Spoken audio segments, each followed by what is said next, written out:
Welcome to Detective Diaries, brought to you by Private Detectives Answer Investigation. If you are captivated by the art of deduction, the thrill of solving the unsolvable, or the enigmatic world of private investigation, you've just found your new favorite podcast. Detective Diaries is where secrets unravel and the truth is always a clue away. Presented by Private Detectives Answers Investigation, each episodes contain offbeat conversations about the real people involved in investigation.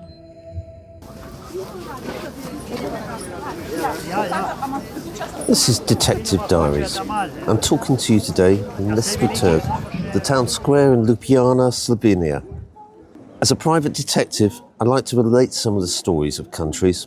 Crime in Slovenia is slow, so a high-profile crime will stand out. Mention Ljubljana and people think of its stunning green capital status, a quiet, safe haven in Central Europe. Travel guides often highlight its low crime rates and recommend leaving your belongings unattended in a cafe. But every city, no matter how picturesque, has its shadows. Beneath the charming bridges and in the quiet apartment blocks, true crime has left its mark on Slovenia. I like living history and I enjoy talking and relating stories from the place I'm in. While here, I'm going to explore two very different cases of Slovenian criminal justice. The notorious chilling case of its only known serial killer, and, in part two, the story of a fraud that made headline news.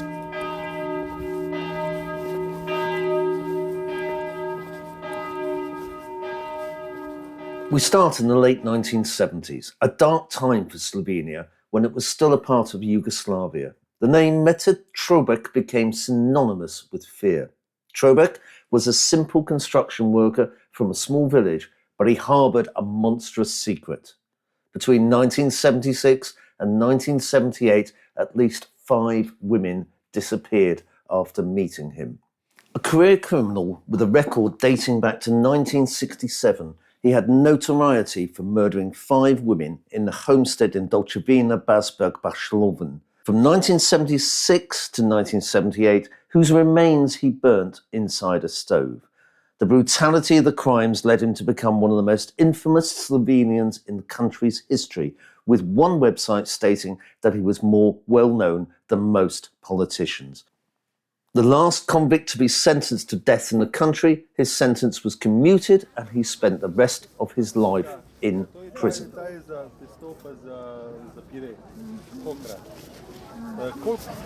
Metod Trobec was born on the 6th of June 1948 in a small village. He and his twin sister Skrilla were born to an unnamed father and a mother named Marie Trobec. She had 2 other children from previous marriages. They lived on a farm without any running water, which was given to Trebec's mother during the land reform. According to his mother, Trobec began to walk at the age of 4 and could speak at the age of 5, but failed to achieve 7th grade and was unable to finish his primary school due to learning difficulties. He said that by the time he was 14 or 15 years old, Metod had burned down several haystacks, a statement his mother claimed was false. After completing his mandatory military service, Trobec went to work in West Germany, ostensibly because of the higher salaries, working there from 1971 to 1974, where he trained to be a motor mechanic. After returning to Slovenia, Trobec met and married a woman 21 years older than him. At his later trials, she claimed that her husband was always rude to her in their intimate life, appeared to be overly attached to his mother, and that Metod had also brought stolen items back to their home.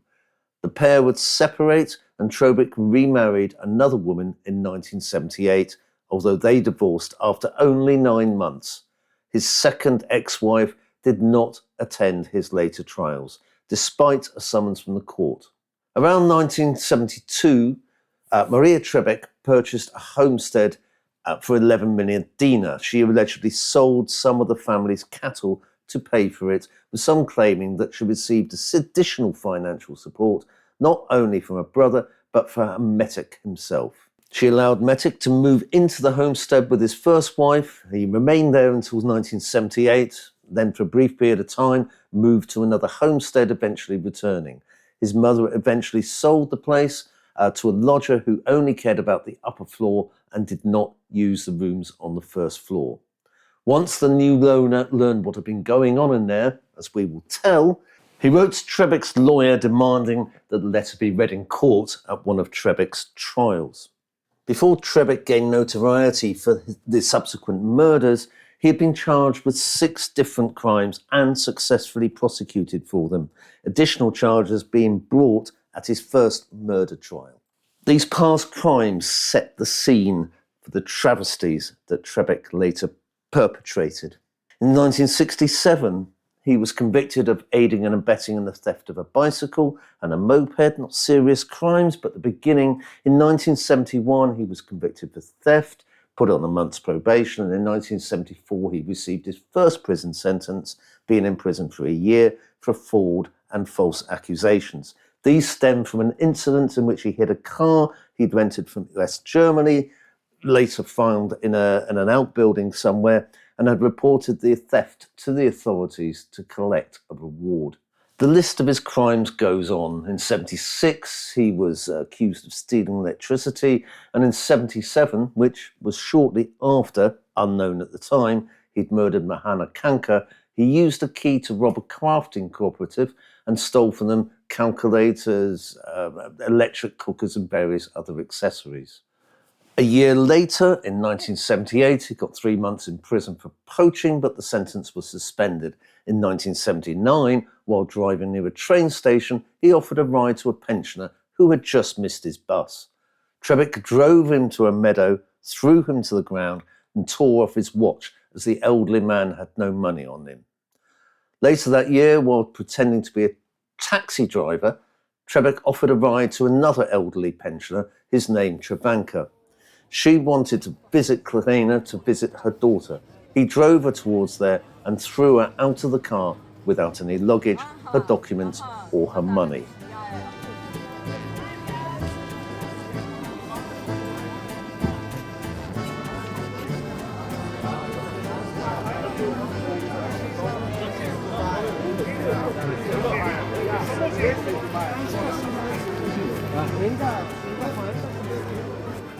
Breaking this chronology for a moment, you may recall that Trobec had been imprisoned for a year in 1974. When he was in Roman prison, he was taken out and taken to the psychiatric hospital in New Bahama. Here he had a psychiatric evaluation which determined that he had a psychosis and also a psychopathic personality for pretending to be a mental patient. He underwent electroconvulsive therapy. In the first instance, he was only given 3 shocks, and during the second, just 2. He reportedly threatened to kill his mother during a visit, but she would later downplay the incident and claim that they had argued about work on the farm. Concluding the backstory of Trobec's criminal and psychiatric history, Trobec was put under special supervision in 1980 at a hospital in Salgareb. He underwent further electroconvulsive therapy as he refused to cooperate. And so, of course, to the murders for which Trobec gained his notoriety. His modus operandi consisted of bringing out unfamiliar women to his homestead, where he raped and strangled them. He savagely beat his victims until they were bleeding, and after killing them, he would shove the corpses into a masonry oven and set them alight with gasoline and firewood, throwing out the ashes of mainly human bones into a wooden urinal and a nearby septic tank. The victims' personal items and documents were either also burnt or brought back to the homestead. Investigators were unable to determine the exact reason why Trobec did not kill every woman he brought with him, but some speculated that he only targeted victims with health problems, as 2 of his victims had epilepsy. Despite this, officers investigating the homestead after his capture found patches of blood in several locations.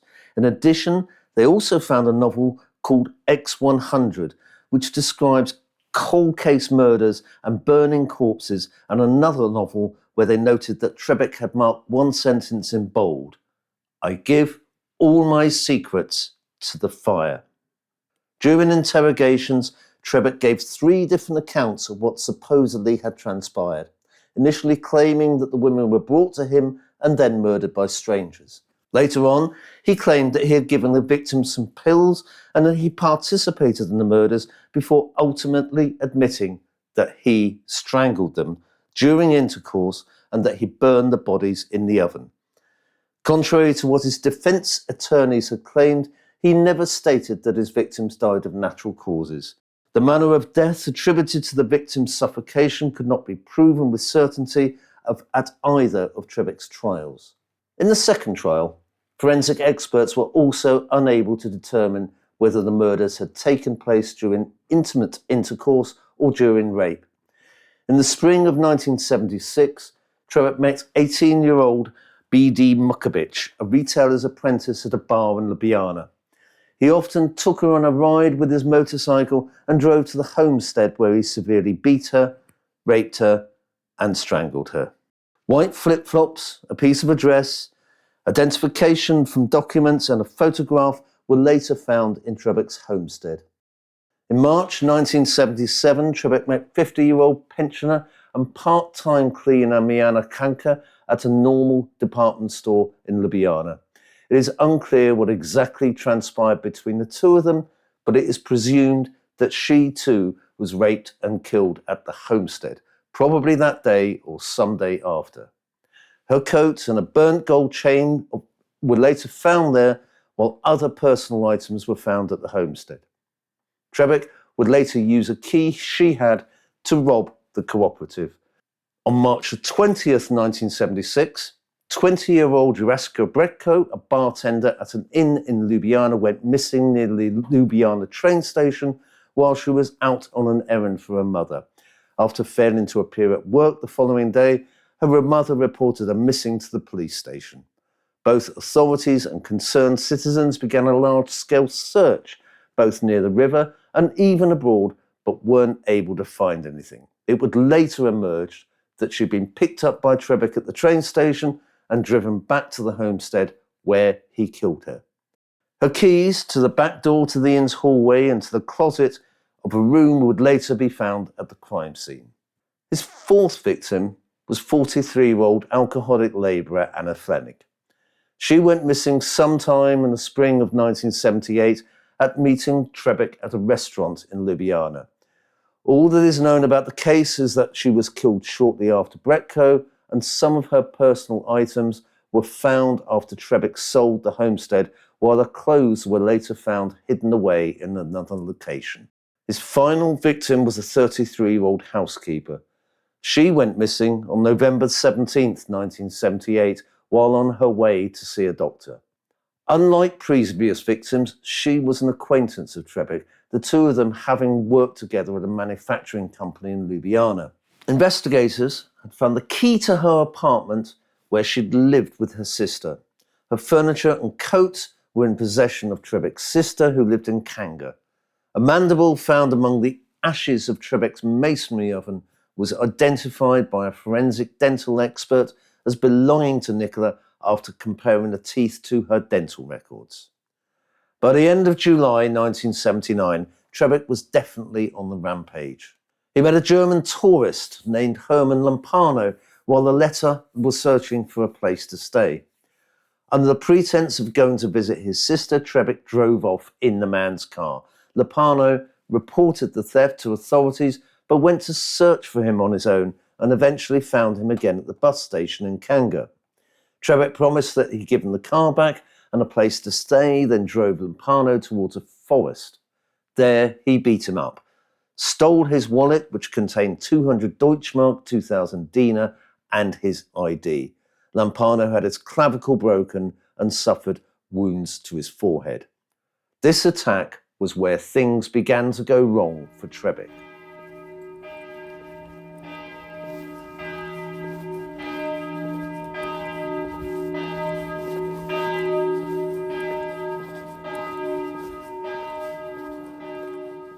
The attack was witnessed by a mushroom hunter. He took Lampano to a nearby phone booth and called the police. A few hours later, Trobec was stopped in Kanga by armed militiamen and transferred to a prison. After he was arrested, the militiaman went to investigate his home, where he found a plethora of various items Trobec had stolen, both from the Metalka warehouse and other places in Ljubljana, where they'd been working since June 1977. A total of 130 different stolen objects were found, reportedly amounting to around 130,000 dinar. Most concerning out of the discoveries, however, were blood-stained women's clothing, photos of which were taken and published in the newspapers. The acquaintances of then Trobec directed the authorities to his house. There they found burnt human remains, as well as clothing and identity papers. The officers suspected that the bodies had belonged to Kanka, to Plovnik and Likolic, since their items were there, but were initially unsure whether Trobec had killed them or not. A few months later, they linked the cases of Markovic and Brecko after finding remains and the detritus near a barn, as well as numerous articles of clothing, metal clothespins and gold chains with pendant shoes, handbags, umbrellas and cosmetic products. These objects were shown to relatives and the acquaintances of the victims, and all of them as positively identified as belonging to the missing women. In September 1980, the 5-member panel of the Kranjska Regional Court sentenced Trobec to 8 years imprisonment for the attack on Ljubljana. Trobec told the president of the panel that he couldn't remember anything and blamed the electroshock therapy he'd received in 1974. The claim was rejected by a forensic expert. A month later, Trobec appeared before the Kranjska Regional Court to stand trial for the 5 murders. At trial, he walked back on his previous confessions, claiming that he had been unable to think straight up until 2 or 3 years before. The next day, he waived his defence and stopped answering questions. Trobec claimed that the watch, which he'd stolen from Blanchik, he had in fact bought from a man in Ljubljana. When the judge read out the remaining indictments, mostly concerning robberies and thefts, and this including the attack on Trebanka, Trobec simply remarked that not everything was a sunshine in his life. On day 6 of Trebec's trial, a pensioner named Franz Prasch was also called to the stand. He was the one whose house Nikolic was cleaning at the time. According to him, she told him that she was dating a murderer, and upon hearing this, Trobec became angry, got up from the dock and shouted that he had been unfairly labelled a criminal and that his mother had raised him to be a decent, hard-working man. Other witnesses appeared, including Klebnich's son and Trebec's first wife. 5 forensic psychiatrists testified at the trial in regard to Trebec's sexual deviancy, all stating that he was neither mentally ill or understanding the gravity of his actions, and that he was not likely under the influence of alcohol when he killed his victims. On September the 24th, 1982, Trobec was found guilty on all counts and sentenced to death. Trobec remained silent when the verdict was read out. A year later, his lawyer submitted an appeal to the High Court of Ljubljana. From reviewing the arguments for the commutation of the death sentence, the court agreed and resentenced Trobec to 20 years imprisonment on the grounds of diminished responsibility. Following his conviction, Trobec stabbed at least 3 other prisoners. 10 years later, Trobec was sentenced to another 10 years and 6 months imprisonment for attempted murder and causing minor bodily harm for the 1988 and 1990 stabbings. This has been the story of Metod Trobec, one of the most infamous criminals in Slovenian history. Our story ends at the end of May 2006, when, at the age of 58, while serving his sentence at a correctional facility, Trobec died by suicide. A career criminal, he lured his victims to his homestead, killed them, burned their remains in a stove, murdering at least 5 women between 1976 and 1978. His death sentence was commuted to a long-term prison sentence, being increased by further violent assaults in prison.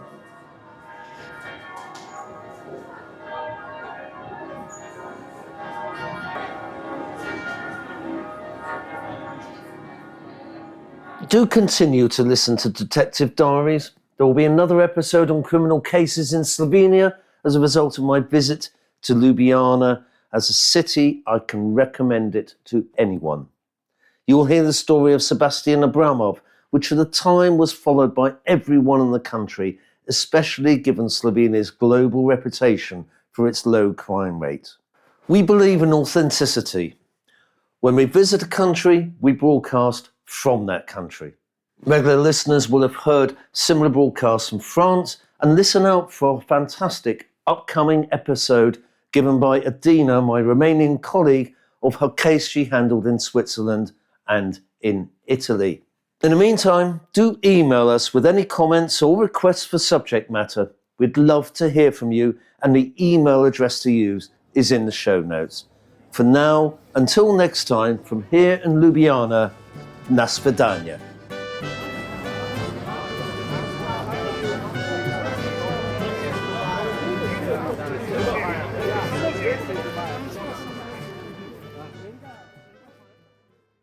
Hi, I'm Professor Emma Short, cyber psychologist at London Metropolitan University. So come and listen to me talk on Detective Diaries. We had an incredible hour talking about the online environment, how it may enable crime, when watching crosses the line and perhaps becomes snooping, and also what happens when the crowd takes control of an investigation. Get involved. Detective Diaries is interactive, which involves you, the listener.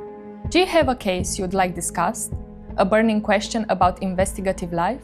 Send an email to podcast@private-detectives.co.uk or reach out via social media. You may hear your story featured in an upcoming episode. Don't forget to leave your contact details. The email address is in the show notes.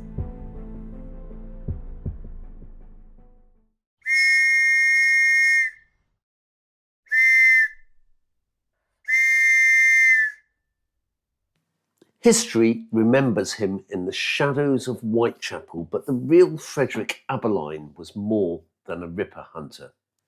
He was a man of 84 commendations, a meticulous detective who colleagues said looked more like a bank manager than a street-hardened copper. In part 2 of our podcast on the life of Aberline, we follow him through the scandals that broke his faith in the system, from the Cleveland Street male brothel inquiry to the high-stakes Turkish bond robbery. Disillusioned by cover-ups involving the British aristocracy, Aberline walked away from Scotland Yard, only to become the European agent for the legendary Pinkerton National Detective Agency. From hunting gambling cheats in Monte Carlo to his eventual retreat to the seaside area of Bournemouth, we explore his later years at Escort on Holdenhurst Road. But even in retirement, the ghosts of 1888 remained. Join us as we close the casebook on a Victorian legend, Detective Diaries, Frederick Aberline, Part 2. Listen now on Spotify and Apple Podcasts.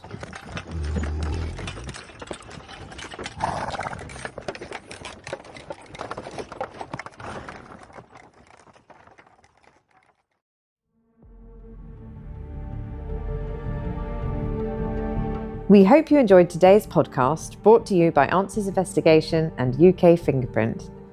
If you've enjoyed our conversation and want to learn more about the fascinating world of investigations, be sure to check out Private Detectives Answers Investigation. Their experienced team offers a wide range of discreet and professional services, helping you find the answers you need with integrity and expertise. If you're interested in fingerprint analysis or require specialist fingerprint services, don't miss UK Fingerprint. As one of the leading fingerprint companies in the UK, they provide everything from identification to background checks, working with individuals, businesses, financial institutions, and gambling companies. To find out more, visit www.private-detectives.co.uk, that's a minus sign, and www.ukfingerprint.co.uk. These are your go-to resources for investigative solutions and fingerprint expertise. You can call their office on 020 7158 0332.